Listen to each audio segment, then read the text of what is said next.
Hey there, creepy peeps. Welcome to my channel. If you are new here, welcome back. If you are returning, today I thought I would do something a little different, not that different. I'm gonna share with you my top 10 favorite horror movies from the 70s.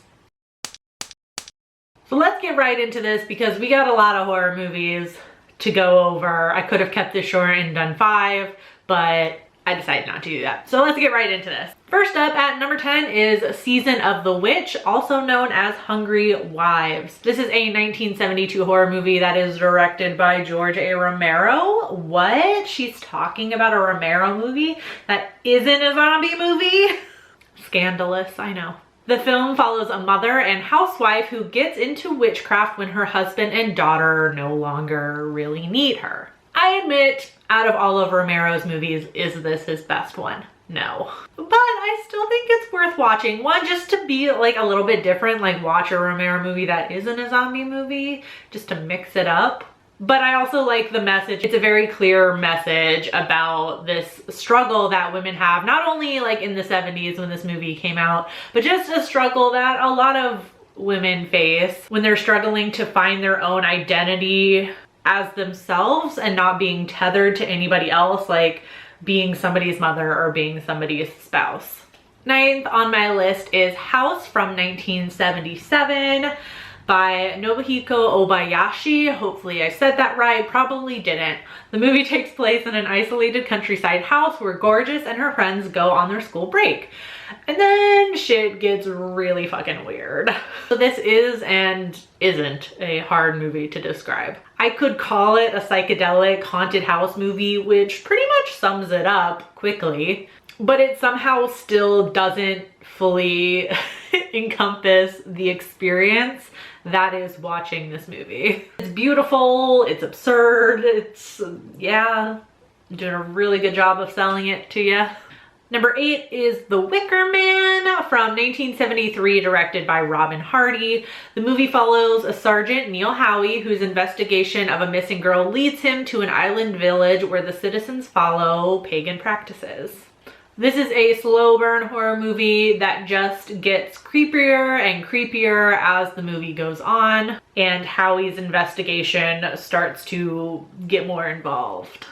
All of that buildup though is well worth the ending, which I know a lot of you watching have probably seen already, either in this original one or the remake with Nick Cage.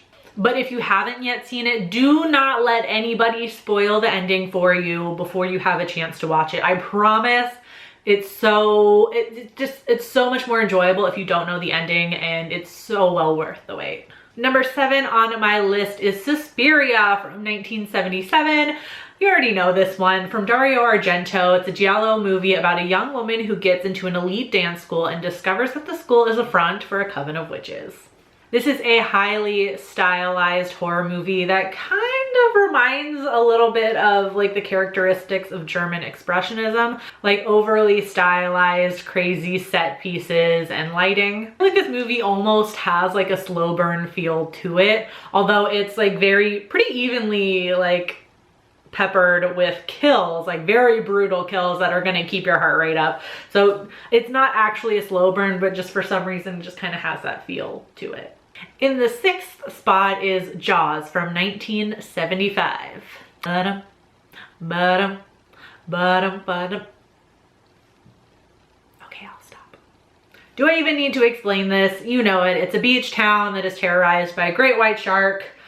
That's the long and short of it. I've said this before on this channel that I've never really been into shark movies the way a lot of people are. Jaws is the exception to that rule, and if you watched my DVD tour, you would have seen that Jaws is pretty much the only exception to that rule. It's scary in a realistic way that makes you not want to go to the beach ever again. And that score by the absolute legend John Williams is just... Number 5 is Alien from 1979, directed by Ridley Scott. I feel like you guys are just not going to be surprised by the rest of this list. I really need to watch more obscure horror movies, seriously. Again, you know this one. Spaceship, xenomorphs, Sigourney Weaver in her underwear, boom, done. This is just one of those movies that is perfectly immersive to me. Like every time I sit down to watch it, I have no problems being sucked into the story, and I'm just like glued to the screen while it's on, especially in this age of constant distractions where like I just can't help but look at my phone sometimes when I'm watching a movie, especially one that I've seen many times. But this is one that just, as soon as it's on, like I'll just sit and watch it and I can ignore my phone for a while. I don't know what it is about this movie. In the fourth spot is Young Frankenstein. Bet you weren't expecting that one. Or maybe you were. This 1974 horror comedy from Mel Brooks is a comedic homage to Universal's Frankenstein movies. The cast is phenomenal. The humor is spot on. Obviously, comedy is just as subjective as horror, so if you don't find Mel Brooks' type of humor funny, that's okay. This is one of those movies that is in my yearly rotation of movies I watch during October. It's just got that feel to it. And I quote it pretty frequently in real life, which I'm always disappointed when I encounter people that have no idea what I'm talking about when I do quote it. In third place for me is Carrie, Brian De Palma's 1976 adaptation of the popular Stephen King novel of the same name. I literally don't have to summarize these for you guys anymore. You got Carrie, she gets her first period and telekinetic powers, and she uses those powers to get back at her tormentors / classmates. It's equal parts scary and empowering. I love a good movie that associates a girl's menstrual cycle with getting some form of like superpower.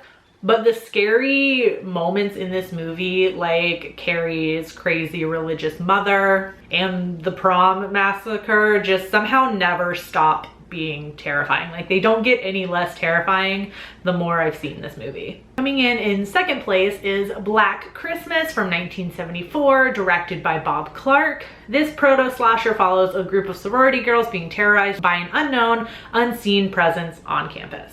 I'm positive that most of you guys have seen this, but if not, I'm going to avoid talking about the ending just in case. And you know, it's okay if you haven't seen any of these. I know I'm talking about a lot of very popular horror movies that are considered like horror movie staples by the overall community, but it's okay if you haven't seen any of these. I know I don't have to tell you guys, but I feel like that just bears repeating. Anyways, about Black Christmas. To me, unpopular opinion maybe, this blows Halloween out of the water when it comes to female empowerment and a mysterious killer with unknown motives. There, I said it. Sorry, not sorry. Everyone just unsubscribed. Number one for me, my favorite horror movie of the 70s is The Last House on the Left from 1972 from my man Wes Craven.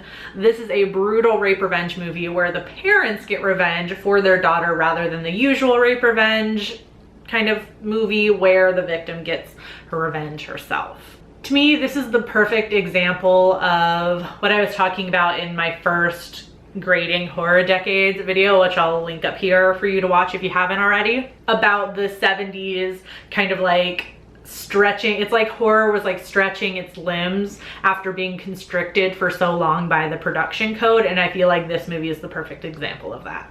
I almost feel like it's weird to say this movie is my favorite 70s movie because it's so brutal, but the revenge is just so satisfying that I can't help putting it at number one.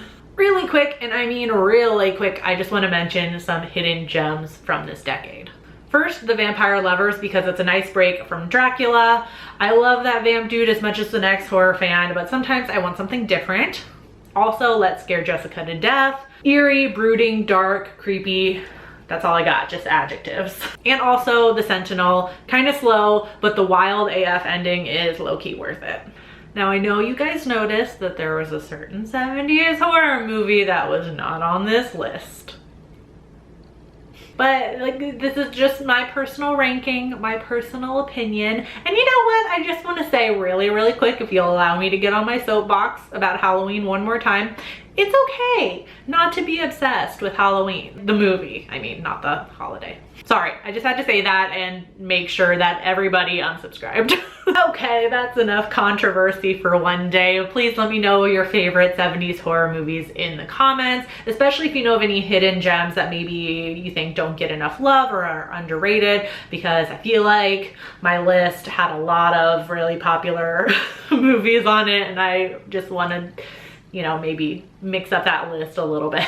Really quick, I want to thank my creepy patron peeps for their support of my channel. Thank you guys so much. If you want to find out the perks to being a creepy patron peep yourself, you can follow that link in the description. I hope you enjoyed this video. If you did, please give it a thumbs up. It really helps me out. Subscribe if you're new here, or if you've been lurking, become a creepy peep today. I post videos Monday, Wednesday, and Friday. Thank you for listening to me talk. I really do appreciate that also. I will see you guys very, very soon. And until then, stay strange. Bye.